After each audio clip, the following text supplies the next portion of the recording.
Carissimi concittadini, tra poco arriva il Santo Natale e il mio augurio sincero, assieme a quello della Giunta e del Consiglio Comunale, è quello di trascorrere un sereno Natale assieme alle vostre famiglie e ai vostri cari.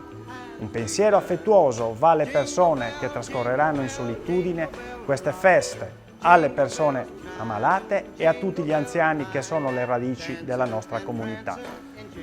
Ai più giovani e ai bambini auguro un percorso di crescita sereno e ricco di opportunità, con la promessa che questa amministrazione sarà a vostra disposizione per sostenervi sempre, perché voi siete e sarete il futuro di questa comunità.